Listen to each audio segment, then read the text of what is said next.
Hello, നമസ്കാരം.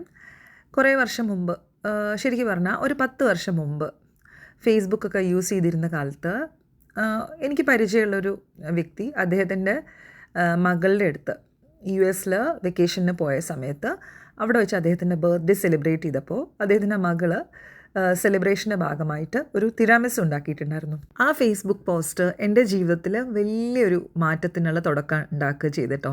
ഞാൻ അതിന് മുമ്പ് ചെയ്തിരുന്ന കേക്ക്സ് സാധാ സ്പഞ്ച് കേക്ക്, റവ കേക്ക്, ഇങ്ങനത്തെ കേക്ക്സ് ആയിരുന്നു. പക്ഷേ നമ്മുടെ വീട്ടിൽ നമുക്ക് ഇതുപോലത്തെ ഇറ്റാലിയൻ ഡിസേർട്ട്സും അല്ലെങ്കിൽ ഗ്ലോബലി വളരെ ഫേമസ് ആയിട്ടുള്ള കേക്ക്സും ഒക്കെ ഉണ്ടാക്കാൻ പറ്റും. അതായത് ഹോം ബേക്കിങ്ങിൽ ഇതൊക്കെ നമുക്ക് ഇൻക്ലൂഡ് ചെയ്യാൻ പറ്റും എന്നുള്ളത് അത് വളരെ സിംപ്ലി നമുക്കറിയാവുന്ന കാര്യമാണ്. പക്ഷേ എൻ്റെ ചിന്ത അവിടേക്ക് പോയിരുന്നില്ല. അപ്പോൾ എനിക്ക് ആ ചിന്ത തന്നത് ആ ഒരു പോസ്റ്റാണ്. എന്നെ മറ്റൊരു ജേണിയിലേക്ക് പ്രിപ്പയർ ചെയ്യാൻ വേണ്ടിയിട്ട് എൻ്റെ മുമ്പിൽ ഉണ്ടായിരുന്ന എൻ്റെ ആ ബേബി സ്റ്റെപ്പ് അതായിരുന്നു ആ ഒരു പോസ്റ്റ്. എനിക്ക് പലപ്പോഴും തോന്നിയിട്ടുണ്ട്, നമ്മൾ കണ്ട കാഴ്ചകൾ, പരിചയപ്പെട്ട മനുഷ്യർ, നമ്മുടെ മനസ്സിലൂടെ പോയിട്ടുള്ള ചിന്തകൾ, ഇതൊന്നും തന്നെ വെറുതെ അല്ല. എല്ലാത്തിനും ഒരു റീസൺ ഉണ്ടായിരിക്കും. അതെന്താണെന്ന് നമുക്ക് മനസ്സിലാവണമെങ്കിൽ കുറേ കാലം നമ്മൾ കാത്തിരിക്കേണ്ടി വരും.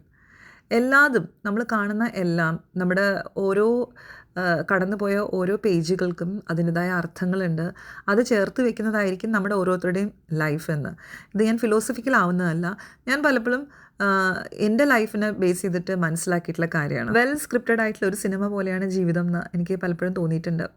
നമ്മൾ വിചാരിക്കും ലൈഫ് വളരെ അൺഫെയർ ആണ് നമ്മളോടൊന്ന്, പല ഘട്ടങ്ങളിലും നമ്മളെ ശപിക്കുമായിരിക്കും, പരിതപിക്കുമായിരിക്കും. പക്ഷേ കാത്തിരിക്കുക, നമുക്ക് വേണ്ടി കാലം കരുതി വെച്ചിട്ടുള്ള ഏറ്റവും നല്ല എന്തിനൊക്കെയോ വേണ്ടിയിട്ട് അതിനു മുമ്പുള്ള ചലഞ്ചസ് ആയിരിക്കും നമ്മൾ ഫേസ് ചെയ്തത് അത്രയും.